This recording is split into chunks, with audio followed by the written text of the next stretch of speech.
यानंतर आपण इतर बातम्या जाणून घेणार आहोत। आज मुंबई विद्यापीठाच्या सिनेट निवडणुकांसाठी मतदान पार पडतंय। सिनेट निवडणुका 24 सप्टेंबरलाच व्हाव्यात असे आदेश हायकोर्टाने दिले होते। त्यानुसार आज मतदान प्रक्रिया पार पडतेय। दरम्यान हायकोर्टाच्या निर्णयाला आव्हान देणारी याचिका सुप्रीम कोर्टात दाखल करण्यात आली आहे। सिनेट निवडणुकीला स्थगिती देण्यासंदर्भात महाराष्ट्र स्टुडंट युनियनने दाखल केलेल्या याचिकेवरती आज सुनावणी होतीये। मात्र सुनावणी अगोदरच हायकोर्टाच्या निर्णयानुसार मतदान पार पडतंय। निवडणुकीच्या मतदान प्रक्रियेला कुठलाही अडथळा येणार नाहीये असं देखील सांगितलं जात आहे।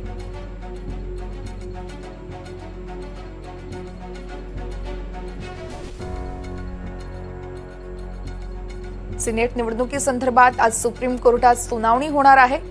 निवडणूक स्थगित करण्याची ही याचिका होती, मात्र हायकोर्टाने दिलेल्या आदेशानुसार सध्या मतदानाला सुरुवात झाली आहे। सिनेट निवडणूकमध्ये आता सगळे मतदार आपल्या मतदानाचा हक्क बजावतायत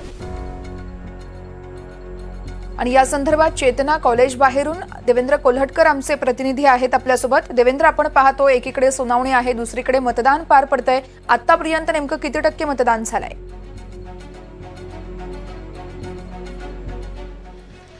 वर्षा, मुंबई विद्यापीठाची सिनेटची निवडणूक जी आहे ती अत्यंत प्रतिष्ठेची मानली जाते। 2 वेळा या निवडणुकीला स्थगिती मिळालेली आहे। त्यानंतर अखेरकार या निवडणुकीला आज सुरुवात झालेली आहे। सकाळी 9 ते 5च्या दरम्यान मतदान पार पडणार आहे। एकूण 38 मतदान केंद्र आहेत आणि 13,000हून अधिक जे आहेत ते पदवीधर मतदार आहेत।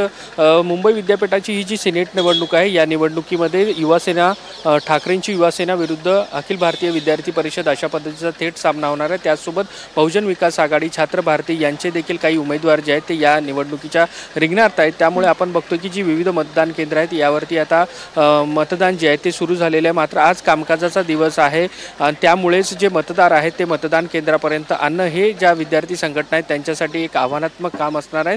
त्यामुळे सायंकाळी 5 वाजेपर्यंत हे मतदान पार पडणार आहे। जी माहिती मिळते त्यानुसार 13,000च्या आसपास मतदार आहेत आणि कामकाजाचा दिवस असल्यामुळे मतदान जे आहे ते कमी होऊ शकतं। मतदानाचा टक्का जो आहे तो या निवडणुकीमध्ये कमी होऊ शकतो। एकीकडे आपल्याला माहिती आहे की राजकीय वादंग देखील या सगळ्या निवडणुकीमध्ये उठलं होतं।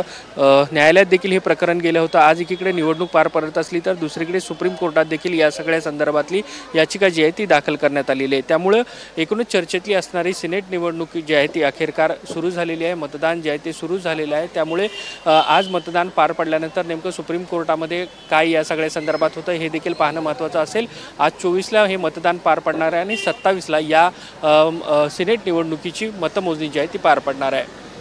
देवेंद्र, खूप खूप धन्यवाद। तुम्ही दिलेल्या सविस्तर माहितीसाठी। या संदर्भातले प्रत्येक अपडेट वेळोवेळी तुमच्याकडून जाणून घेत राहू।